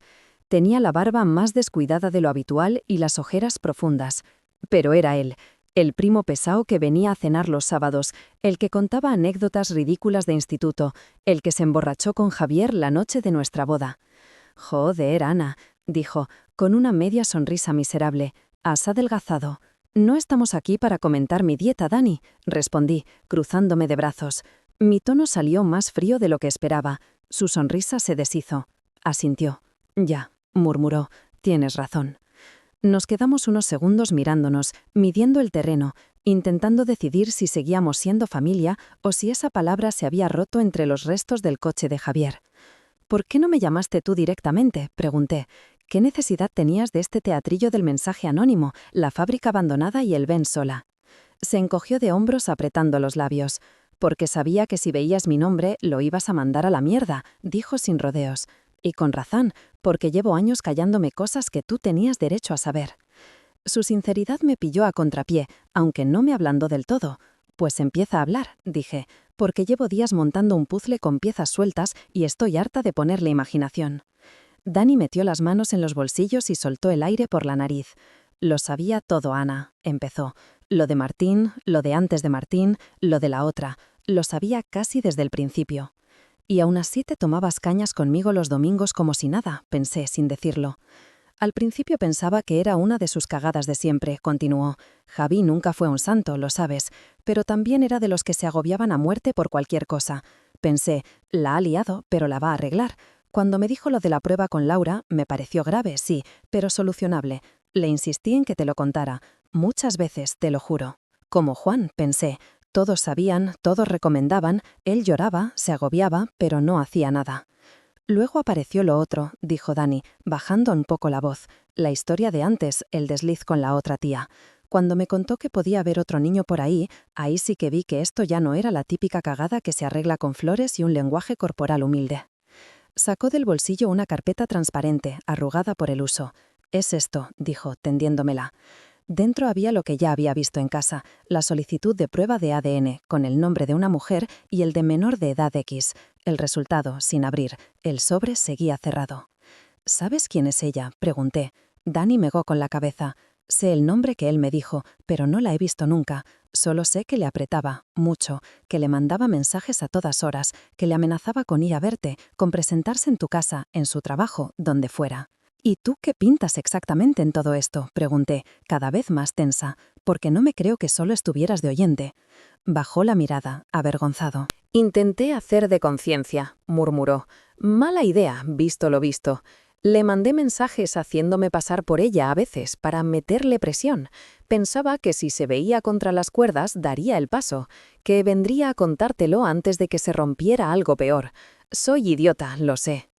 Le miré con incredulidad. ¿Qué? Sí, insistió, mirándome de frente esta vez. Los mensajes que viste en su móvil, los que pone «tienes que decírselo, no voy a esperar más», algunos son míos.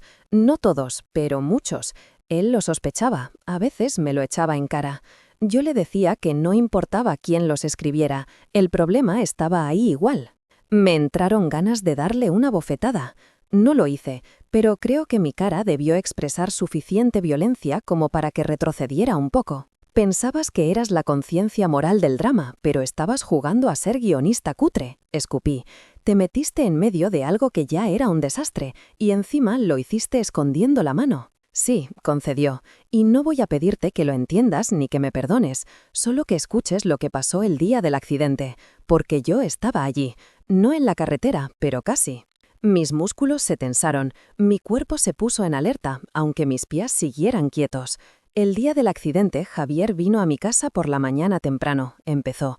«Te hablo de las 8:30, 9. Estaba hecho una mierda. No había dormido, se le notaba. Llevaba el sobre de la prueba en el bolsillo del abrigo. Lo puso encima de la mesa del comedor y me dijo: «Hoy se acaba todo. Sea lo que sea, lo voy a abrir y se lo voy a contar a Ana». Las palabras se parecían demasiado al mensaje de voz. Le pregunté qué hacía entonces en mi casa y no en la tuya, continuó Dani, medio sonriendo con tristeza. Me dijo que necesitaba una última colleja moral, que si yo le decía que era el momento no habría marcha atrás. Yo se la di. Le dije: «Ya vas tarde, primo, vete a su casa y cuéntaselo, y llama a las otras. Da la cara, como un hombre, por una puta vez». Tragué saliva. Estuvo un rato dando vueltas, llorando como un crío, recordó. Decía que te iba a perder, que tu madre se iba a morir del disgusto, que su madre no lo iba a perdonar nunca, que Martín le iba a odiar, que el otro niño ni siquiera sabía quién era él de verdad. Yo lo único que veía era un tío que por fin entendía la magnitud de la mierda en la que estaba. Se pasó la mano por el pelo, nervioso. Al final cogió el sobre, el móvil y las llaves y salió casi corriendo. Le vi bajar a la calle desde la ventana. Antes de meterse en el coche, hizo una llamada. «¿A quién?», pregunté, intentando no sonar desesperada. No lo sé, no llevaba el manos libres, así que no oí la otra voz, solo la suya, pero le vi gesticular, gritar, incluso pegar un puñetazo al pecho. Nunca le había visto así, ni la vez que suspendió la oposición, ni cuando murió vuestro padre. Nunca. El viento sopló un poco más fuerte. Una bolsa de plástico se enganchó en una verja próxima y se quedó ahí, temblando. «¿Y luego?», apremié. «Luego arrancó como un loco», dijo. Llamé a Juan para decirle que estaba medio desquiciado por si aparecía por la oficina. Juan me dijo que también le había visto desde su ventana. Y una hora más tarde me llamaste tú. ¿O fue tu hermano? Ya no recuerdo. Todo se mezcló. Sentí otra vez el eco de esos minutos, el teléfono sonando, la voz desconocida de la gente, «lo siento, tengo que informarle de que...». «Eso ya lo sé», respondí en un susurro. «Lo que no sé es qué pasó en la carretera. ¿Por qué la policía dice que intentó esquivar algo? ¿O a alguien?». Dani asintió con gravedad. «Fui a verla», dijo. «A ella, a la otra». Se me erizó la piel. «¿Después del accidente?», pregunté. «Después del informe preliminar», respondió. «El mismo día o al siguiente, ya no sé. Vi que en el atestado ponía que el punto del accidente estaba muy cerca de donde ella solía quedar con él. Atando cabos, preguntando un poco, fui a buscarla. No me costó encontrarla. Los porteros de fincas son mejores que Google, si les caes bien. Algo en mí quería decir, tenías que habérselo dejado a la policía, pero otra parte sabía que hay cosas que la policía no puede hacer. Entrar en las emociones ajenas, escuchar confesiones que no llevan a juicio. ¿Y qué te dijo?, susurré. Bajó la mirada. Que le había citado aquel día, dijo. Que estaba harta de amenazas por mensaje, que quería verle la cara. Que le dijo que si no recogía el resultado de la prueba e iba con ella a hablar con vosotros, iría ella sola, con el crío. ¿Crío?, repetí. Sí, no sé cómo se llama. No te voy a mentir, lo vi de lejos. Estaba con ella cuando fui a su portal. Es clavado a Martín, pero con otro corte de pelo. Yo diría que también es suyo, aunque no tenga el papel que lo diga. Noté un mareo, pero me mantuve de pie. Quedaron en un sitio cerca de donde luego fue el accidente, siguió Dani, una especie de descampado junto a una nave. Ella me contó que discutieron, que él estaba histérico, que le pedía tiempo, que decía que iba a contártelo, que solo necesitaba unas horas. Ella ya no se lo creía, se hartó. Cogió al niño del brazo y se puso a cruzar la carretera delante de él. Quería obligarle a parar el coche, a escucharla, a hacerle reaccionar. El aire a mi alrededor pareció densificarse. Según ella, Javier intentó esquivarlos, dijo Dani en voz muy baja. Pegó un volantazo para no atropellarlos. No llegó a tocarles, pero perdió el control y se estampó contra la mediana. Ella se quedó paralizada. Me lo contó llorando, diciendo que nunca pensó que fuera a pasar nada, que quería asustarle, no matarle. No sé cuánto hay de verdad y cuánto es una forma de justificarse. Lo único claro es que tú te quedaste sin marido y esos 2 niños se quedaron sin padre. Una ráfaga de viento me golpeó la cara. Seguramente no era tan fuerte, pero así se sintió. Imaginé la escena con todo lujo de detalles. Javier conduciendo con los ojos hinchados, la radio quizás sonando de fondo, una llamada reciente aún latiendo en la memoria. Ella plantándose en mitad del asfalto con un niño de la mano, creyendo que el mundo se detiene cuando uno tiene algo urgente que decir. El frenazo, el volantazo, la barrera, el ruido del metal retorciéndose. Y en mitad de esa coreografía mortal, la motivación común de todos, el miedo. Miedo a perder dinero, a perder posición, a perder una relación, a perder una imagen. Nadie parecía haber pensado en perder la vida. Esa, sin embargo, fue la factura final. ¿La policía lo sabe?, conseguí preguntar. Dani se encogió de hombros. No lo sé, dijo. Ella no se presentó. Yo tampoco fui a hacer de testigo. No tenía fuerzas, ni ganas de meter más fuego en el incendio. Quizá debería haber ido, quizá aún debería, pero cada paso en esa dirección significa sacar a la luz 2 niños, 2 madres, una familia entera. Y tú. Se pasó una mano por la cara, agotado. No estoy intentando proteger a Javier, añadió, mirando al suelo. Sé que lo que hizo no tiene mucha defensa, pero tampoco quiero que se convierta en un villano de telenovela. Era un tío que tomó decisiones de mierda, que no supo salir del laberinto y al final se estrelló contra una pared, literalmente. Yo respiré despacio. No necesito que me convenzas de que era buena persona, dije. Le amé, conozco sus cosas buenas, pero tú, y Juan, y Laura, y esa mujer, y ahora yo, somos la prueba viviente de que sus cosas malas tuvieron consecuencias, y gordas. Dani asintió, apretando la mandíbula. No te estoy pidiendo que le perdones, murmuró, ni a él ni a mí. Solo que tengas toda la foto, que no vivas pensando que se mató por ir deprisa, como si hubiera pegado un acelerón porque sí. Iba huyendo y protegiendo al mismo tiempo, huyendo de sus mentiras, protegiendo a un niño que ni siquiera sabía si era suyo. Miré el suelo agrietado, la fábrica, el cielo gris que empezaba a cerrarse. Pensé en mi culpa de los primeros días cuando me repetía si le habría dicho algo que le hiciera salir más nervioso, si había alguna frase mía clavada en su cabeza en el momento del choque. Pensé en los y sí que me habían acompañado al dormir, al ducharme, al comer. Supongo que parte de ti piensa que se lo merecía, dije, que tantas mentiras terminan así. Y parte de mí piensa que nadie se merece morir de esa forma tan absurda, respondió Dani, y que tampoco tú te merecías estar aquí, conmigo, en una fábrica mugrienta, reconstruyendo la caída de un tío que se creía el protagonista de su propia tragedia. Nos quedamos un rato en silencio, escuchando nuestro propio cansancio. ¿Ella sabe que has venido a verme?, pregunté al fin. La otra, dices. Asentí. No, dijo, y no creo que quiera saberlo. Está demasiado ocupada agarrándose a su versión de la historia, igual que todos. Supongo que con el tiempo habría que meter a un juez en esto, no por venganza, sino para que los niños tengan su sitio, su apellido, lo que les toque, pero eso no lo puedo decidir yo. No, dije, ni yo sola. Le miré a los ojos. Lo que sí puedo decidir, añadí, es qué hago con lo que me has contado, si me convierto en guardiana de un secreto más o si rompo el patrón. Dani esbozó una sonrisa triste. Por favor, rómpelo, pidió.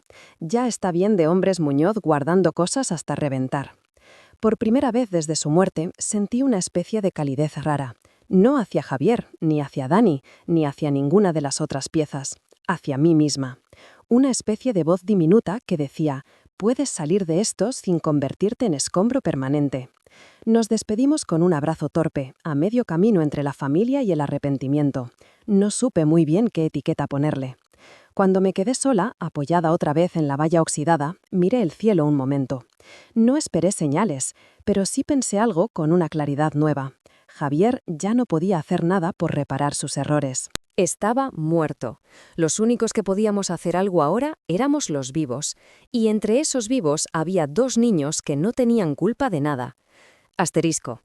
Los días siguientes pasaron en una especie de trance extraño, un limbo entre papeleos de la herencia, visitas al banco, silencios incómodos con mi suegra, y tardes largas en casa, escuchando un eco constante de cosas sin decir. Fui al cementerio varias veces, sin contárselo a nadie. La lápida aún no estaba colocada, solo un montón de tierra amontonada, algo desigual, con un pequeño cartel de plástico con su nombre y fechas. Dejé flores un día. Otro, simplemente me senté en el banco de enfrente, a distancia, mirando sin mirar. La primera vez que me puse realmente frente al montón de tierra y hablé, con acento agudo en voz alta, me sentí ridícula. Pero luego las palabras salieron solas. Lo sabía todo el mundo menos yo, ¿sabes? Dije. Juan, Dani, Laura, la otra, igual hasta tu jefe sospechaba algo. Yo, la que compartía cama contigo, la que firmó contigo la hipoteca, la que hacía cola en el Mercadona contigo, era la única viviendo en la versión censurada. No esperaba respuesta, claro, pero seguir callándome las cosas a mí misma sí me parecía una tortura innecesaria.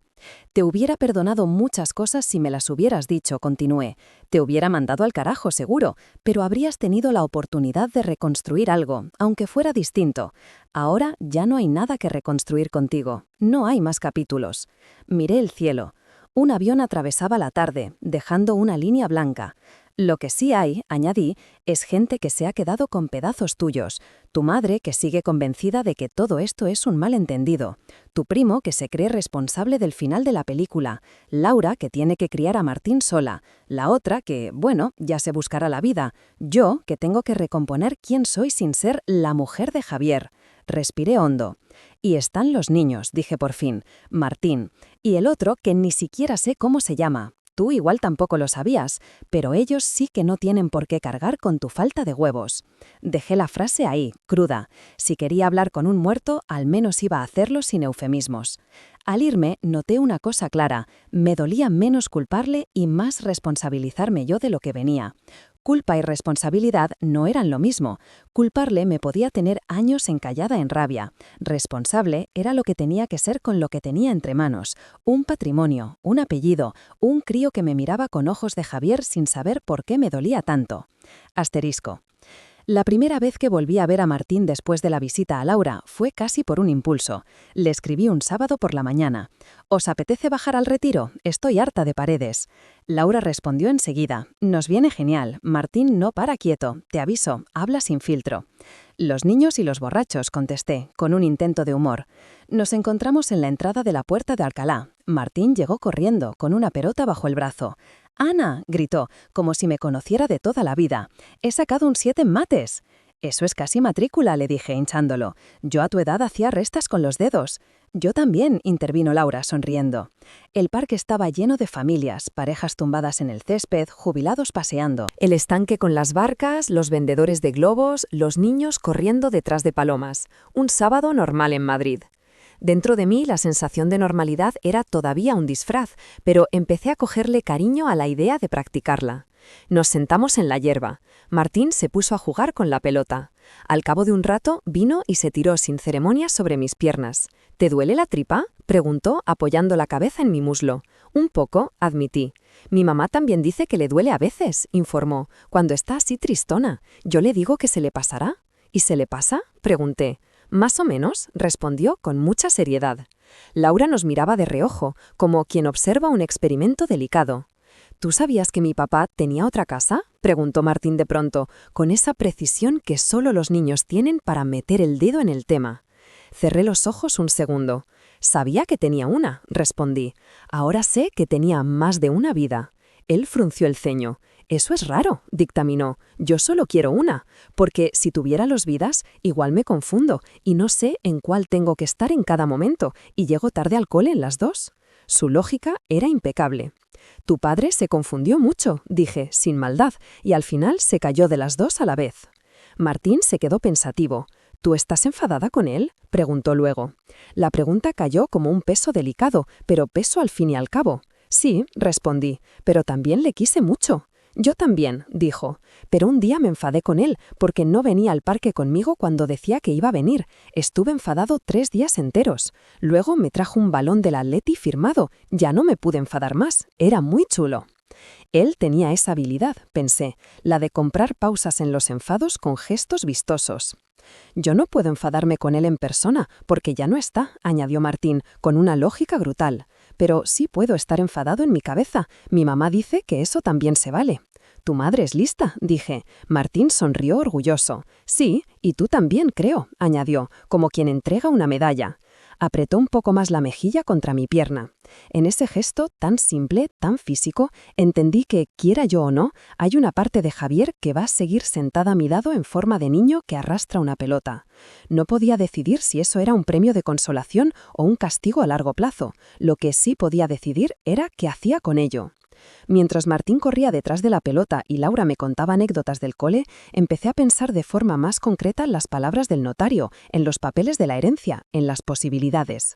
Podía atrincherarme en el papel de viuda traicionada y montar una estrategia defensiva, abogados, juicios, recursos. Podía pelear cada euro como si fuera la vida en ello. Había gente que lo entendería. Som incluso me animarían. Bastante has pasado como para encima dar nada. Pero cada vez que imaginaba esa versión de mí misma, me aparecía la cara de Martín con el balón del Atleti, y la idea de que él, con 5 años, tuviera que ir a declarar algún día o escuchar conversaciones sobre lo que le toca como si fuera un trozo de la tarta de Navidad me daba náuseas. También estaba el otro niño. El que no había visto. El que vivía, según Dani, con una madre que había elegido cruzar una carretera con él de la mano para reclamar su sitio. No me caía bien esa mujer, ni mucho menos. Pero el crío, aunque fuera fruto del peor momento de Javier, tampoco había levantado la mano para estar ahí. Al final, la ecuación no tenía tantas variables como parecía. Como mínimo 2. 2 menores, 2 vidas. El dinero, lo material, podía reponerse, cambiar de manos, perder valor. Lo que no quería perder era la posibilidad de mirarme al espejo dentro de 10 años y reconocerme. Asterisco. Tomé la decisión unas semanas después en la consulta de un abogado. Él extendió todos los papeles sobre la mesa: testamento, notas del notario, pruebas de paternidad, informe de la policía, y me miró por encima de las gafas. Ana, estás en posición de pelear muchas cosas, dijo, con la sinceridad de quien sabe que su salario depende de que decidas pelear o no. Si quieres, podemos ir a por todas, dejar claro que tú eras la única esposa, que el resto es responsabilidad de él, no tuya. Legalmente tienes armas, moralmente, tú sabrás. Suspiré. No quiero ir a por todas, respondí. Quiero ir a por lo justo, y lo justo, para mí, es que los niños no se queden colgando, ni Martín ni el otro, ni tampoco la madre de Javier, que bastante ha perdido ya, aunque no quiera ver la realidad. El abogado asintió lentamente. Entonces hay 2 vías. Una, negociar con las otras partes un acuerdo extrajudicial, establecer una cantidad, unas condiciones que dejen claro que reconoces la existencia de los niños. 2, dejar que ellos reclamen y confiar en que el juez vea lo mismo que tú. Prefiero la primera, dije, sin dudar. No quiero convertir esto en una guerra abierta. Bastante espectáculo hemos dado ya en la iglesia. Sonrió apenas. De acuerdo, empezaremos por Laura, y luego, si logramos identificar a la otra, eso lo haré yo, le interrumpí. Creo que hay conversaciones que no quiero delegar en un abogado. Y así fue. Con Laura, sorprendentemente, no hizo falta más que una tarde y un paquete de pañuelos. Nos sentamos con cafés y papiles y acordamos cantidades, horarios, maneras. Le dejé claro que no estaba pagando por mi culpa, ni comprando su silencio. Estaba haciendo lo que Javier apuntó y no llegó a firmar, asegurar que Martín no tuviera que depender solo de su sueldo. «Sé que no es obligación tuya», dijo ella con los ojos brillantes, «y precisamente por eso te lo agradezco más». «En parte sí lo es», respondí. «Yo también viví de espaldas aparte de la realidad. No voy a seguir haciéndolo cuando hay un niño en medio». Con la otra mujer fue distinto. Localizarla costó, pero al final fue ella quien vino a buscarme. Supongo que se enteró por Dani de que yo sabía la historia. Me esperó un día a la salida del trabajo, apoyada en una farola, con la misma actitud desafiante que me imaginé que tuvo en aquella carretera. «Eres más baja de lo que pensaba», fue lo primero que dijo. Me reí por dentro ante la comparación con alguna peli mala. «Y tú, más imprudente», contesté, «pero aquí estamos». Su historia, contada desde su boca, fue aún más incómoda que la versión de Dani. No porque añadiera muchos datos nuevos, sino porque llenó de tonos y silencios lo que hasta entonces habían sido hechos secos. «Yo no crucé la carretera para matarle», dijo en un momento dado con la voz quebrada. «Crucé para que se parara. Llevaba años esquivándome. Pensé que si nos veía allí plantados no tendría más remedio que frenar. Frenó, pero demasiado tarde y demasiado fuerte». Había rabia, sí, había egoísmo, pero también había culpa. Una culpa que, al contrario que la de Javier, tenía que seguir viviendo con su propia respiración. Le dejé claro que no iba a protegerla legalmente si la policía volvía a mirarla. Tampoco iba a ir corriendo a denunciarla. Lo que sí le dije fue que, si el niño resultaba efectivamente de Javier, algo que seguía sin estar comprobado porque el resultado de la prueba nunca se recogió, yo estaba dispuesta a meterle en el mismo saco que a Martín. No por ella, por él. «¿Por qué?», preguntó desconfiada. «Si fueras otra, me mandarías al cuerno». «Porque si fueras tú, a secas», respondí, «te mandaría al cuerno sin problemas. Pero no eres solo tú, hay un niño de por medio. Y en eso, por desgracia, tú y yo estamos en el mismo bando». Se quedó callada un buen rato. Luego asintió. «Eres mejor persona que yo», murmuró. «Hoy sí, quizá», contesté, «pero también he hecho mis cosas, no vamos a competir en eso».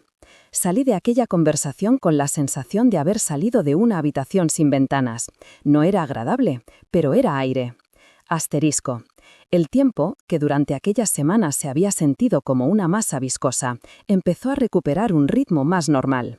Los días volvieron a dividirse en mañanas, tardes y noches. Volví al trabajo poco a poco. Empecé a manejarme con frases como «mi marido», sin que se me hiciera un nudo tan grande en la garganta. Con Martín, la relación fue pasando de extraña a natural.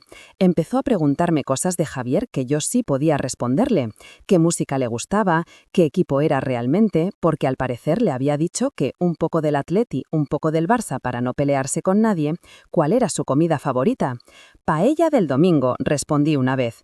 «Pero si mi mamá hace arroz los miércoles», se quejó él. «Pues ahora tenéis excusa para hacer paella también los domingos», propuse. Laura me miró con una sonrisa que decía, no sé si reír o llorar. En una de esas tardes en el parque, mientras Martín perseguía una cometa que se empeñaba en no volar demasiado alto, Laura me dijo algo que se me quedó grabado. «¿Sabes?», comenzó, con el tono de quien ha estado dándole vueltas a una idea. «He dejado de preguntarme qué hubiera pasado si Javier hubiera sido valiente. Antes me torturaba pensando que podíamos haber sido una familia normal. Él, Martín y yo. O él, tú y el hijo vuestro. O él, contigo, yo en otro país. Lo que fuera. Ahora pienso que, tal y como era, quizá nunca habría sabido ser valiente del todo». «¿Y eso te consuela?», pregunté. «Me libera», respondió, «porque dejo de imaginar versiones perfectas de alguien que nunca las habría encarnado. Lo tomo tal y como fue, con sus luces y sus sombras, y me concentro en lo único que tengo en la mano, el presente de mi hijo y el mío». Asentí despacio. «Yo lo he convertido un poco en un personaje», admití, «en mi cabeza, un personaje que sirve para explicar por qué mi vida se ha roto. Pero últimamente me doy cuenta de que, si le dejo ser personaje para siempre, yo también me quedo atrapada en esa obra de teatro». «Ahora ya tienes tus propios capítulos», dijo ella. Sin él. Era verdad. Puede que tristes, puede que raros, pero míos. El capítulo en la notaría, el de la fábrica de Vicálvaro, el del retiro con Martín, El de la conversación con la otra. Ninguno de esos llevaba a Javier como protagonista, solo como detonante. Asterisco. Volví al cementerio una tarde de invierno, cuando el frío cortaba la cara y apenas había gente. La lápida ya estaba colocada, sencilla, blanca, con su nombre completo grabado y unas fechas que me parecían ridículamente breves para todo lo que había metido en esa franja. «No he traído flores», le dije, sentándome en el banco de enfrente. Las últimas se las llevó el viento, y me pareció una metáfora muy evidente. Saqué del bolso un papel doblado. No era una carta, ni un discurso. Era el dibujo de Martín, el sol amarillo, las 3 figuras de palitos de la primera vez.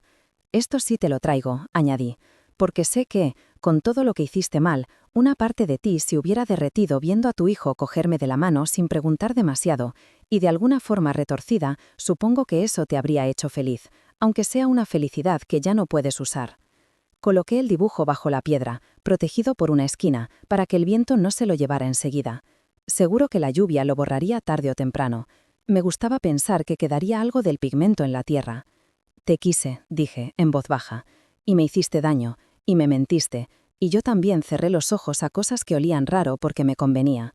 No voy a canonizarte, pero tampoco quiero dedicar el resto de mi vida a escupir sobre tu nombre». Miré al cielo, que empezaba a oscurecer. «Lo que sí voy a hacer», añadí, «es asegurarme de que los niños no paguen más de lo que les toca, ni Martín, ni el otro, ni los que puedan venir si un día aparece otro sobreperdido por ahí. Esa será mi forma de cerrar esto contigo, no perdonándote con palabrería, sino tomando decisiones distintas a las que tú tomaste». Respiré hondo. Noté algo parecido a la paz, una paz rara, agujereada, pero paz al fin y al cabo. «Y también voy a vivir», dije, casi susurrando, «aunque ahora no tenga ni idea de cómo se hace eso sola, aunque me dé miedo, aunque cada vez que alguien me pregunte, ¿estás con alguien?, tenga que decir que no y morderme la lengua para no soltar toda esta historia de golpe». Me levanté. «Hasta aquí llego contigo», concluí. «Lo que viene ya no es nuestro, es mío».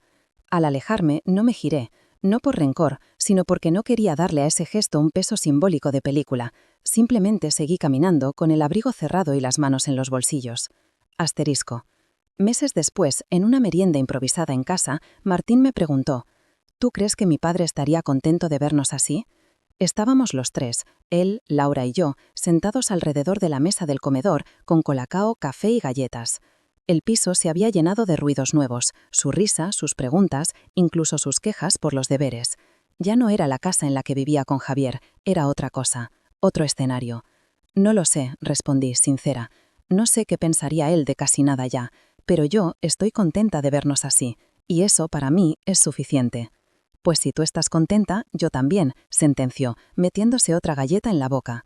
Laura me miró por encima de la taza, con una especie de complicidad que hubiera parecido imposible el día del funeral. «¿Sabes qué es lo más raro de todo?», dijo. «¿Qué? Que a veces pienso que, si no hubiera sido por la gran cagada de Javier, tú y yo nunca nos habríamos conocido», respondió. «Y me dolería, porque ahora ya no imagino mi vida sin poder mandarte un audio de 7 minutos quejándome de la profe de música de Martín». Reí. De verdad, no un sonido forzado, sino una carcajada breve y real. «Supongo que es la única herencia decente que nos dejó», dije. «El desastre común». «¿Y los niños?», añadió ella. «¿Y los niños?», repetí.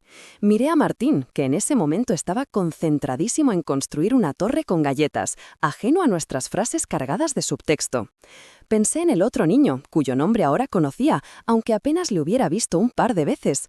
Pensé en cómo, con el tiempo, quizás habría reuniones raras, cumpleaños compartidos, cenas incómodas. Y, por primera vez, esa idea no me pareció un abismo. Me pareció, simplemente, vida, con su caos y su humor negro, a la española, con sobremesas que se alargan demasiado, familias que se gritan y se quieren a la vez, secretos que salen a la luz en el peor momento posible.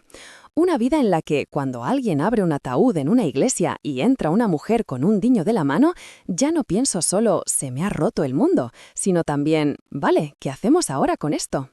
No sé si la historia que cuento cuando alguien me pregunta por lo de tu marido es mejor o peor desde fuera. Sé que es la mía, que la ha ido cosiendo a mano, con hilos torcidos, sin patrón previo. Y sé que en algún sitio Javier se habrá dado cuenta por fin de algo que no entendió en vida, que la verdad, por dolorosa que sea, siempre llega, aunque sea de la mano de una desconocida en un funeral. Yo ya no tengo miedo a que llegue, la he abierto, la he mirado de frente y he aprendido a vivir con ella sentada en mi mesa, entre el pan, el café y los dibujos de un niño que, sin haber elegido nada de esto, se ha convertido en mi familia nueva, la mía, aunque su padre nunca supo darle ese nombre.